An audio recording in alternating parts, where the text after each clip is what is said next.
Hola, ¿cómo están? Bueno, habrán notado a esta altura, me imagino ya que la estrategia que he resuelto para subir material del seminario ha sido grabar videos breves, acompañados con algunas imágenes y algunos cuadros, eh, para optimizar la accesibilidad de este material para todos ustedes. En general los videos más pequeños son más sencillos de acceder, aún teniendo problemas de conectividad, baja señal de internet y demás. Entonces hemos como seleccionado este formato, con la expectativa de que les sea amigable y les sea sencillo, de que ustedes puedan ir mirándolo, ir separando el trabajo de cada concepto a partir de cada uno de estos pequeños materiales. A esta altura del trabajo ya hemos presentado entonces el concepto de psicoterapia, lo hemos ubicado en términos históricos, desde su historia más remota hasta su presente más inmediato y la complejidad que el campo de la psicoterapia hoy en día tiene.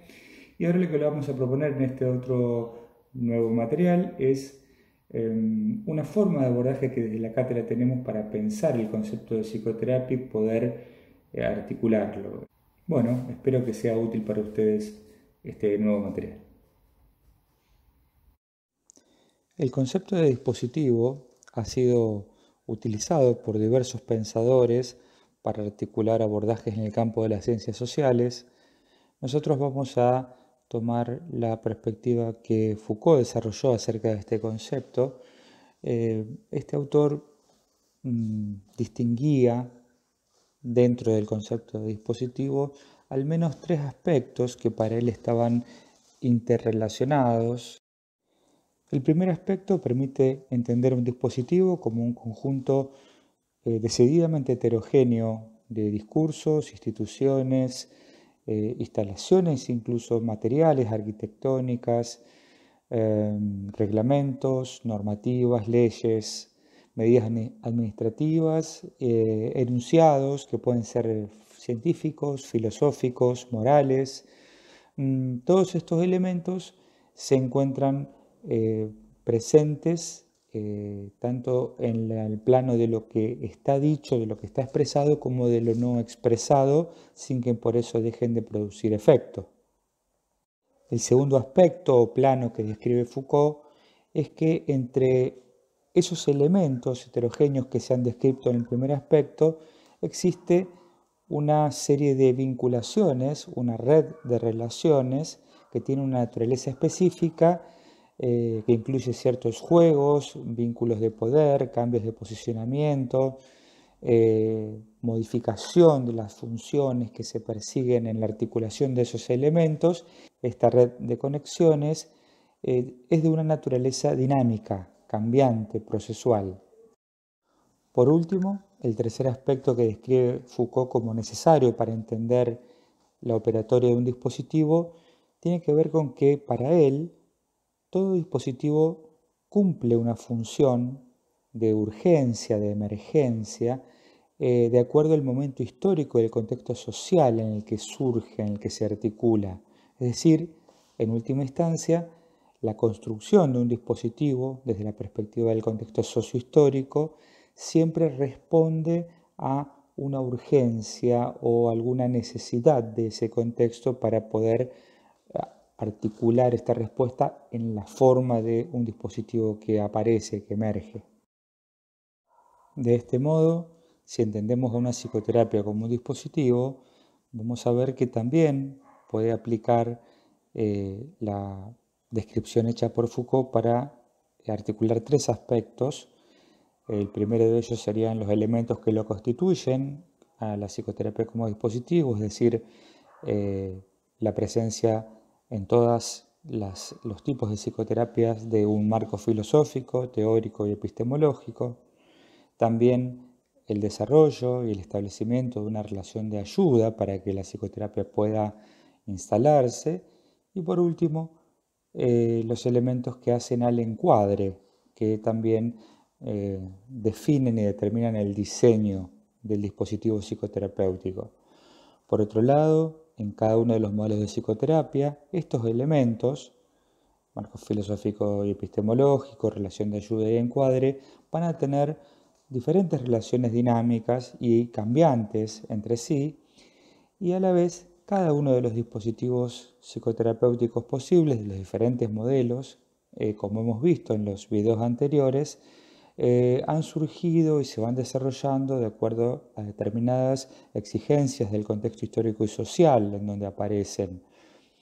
El propósito de este mapeo es que podamos entender que podemos mirar cada uno de los modelos que vamos a estudiar a lo largo del año con este esqueleto, con esta clave de lectura, ¿sí? Tratando de identificar tanto para las terapias Gestalt como para las terapias sistémicas, como para las terapias cognitivas, de qué manera en esos modelos se expresan el marco filosófico epistemológico, la relación de ayuda y el encuadre, cuáles son las relaciones que hay entre estos elementos y en qué contexto sociohistórico han surgido y se van desarrollando y han ido evolucionando.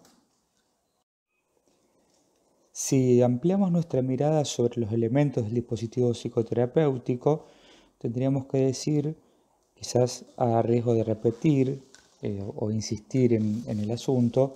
que cada una de las psicoterapias que se practican y que se han practicado en la historia de la disciplina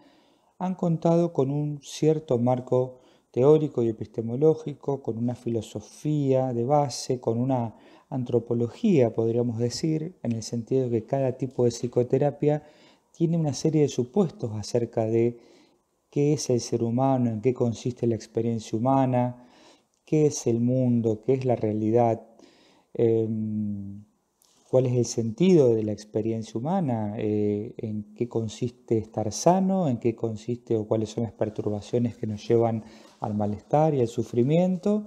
y también de qué manera se puede recorrer el camino inverso de las experiencias de malestar y sufrimiento hacia una sensación de mayor plenitud o de mayor salud. Estos marcos son, por supuesto, diferentes. Cada modelo ha construido teoría respecto de esta forma de entender la vida humana. También cada una de las psicoterapias entiende de manera distinta en qué consiste el vínculo entre el consultante y el terapeuta. De acuerdo a cuál sea el modelo que estemos hablando, cada uno va a proponer alguna idea acerca de, bueno, qué es lo que puede esperarse que suceda en el vínculo entre terapeutas y pacientes, qué es lo que corresponde que debería pasar, de qué manera esa relación contribuye, colabora y es soportativa para el cumplimiento de los objetivos terapéuticos. Y por último, también cada una de las psicoterapias diseña aspectos que tienen que ver con el encuadre.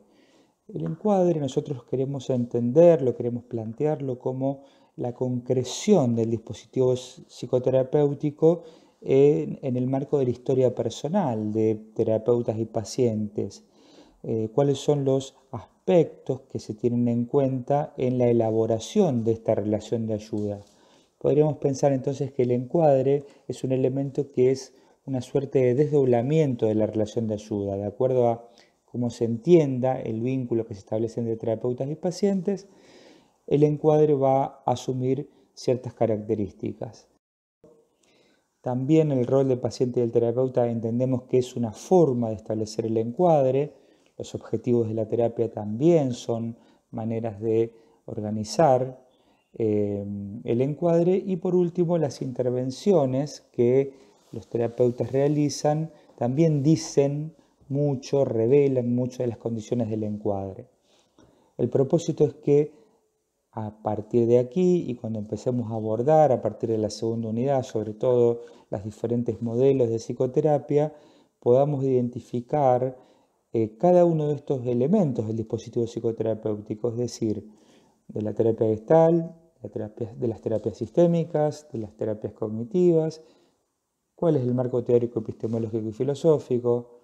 en qué consiste la relación de ayuda o el vínculo terapéutico, cómo se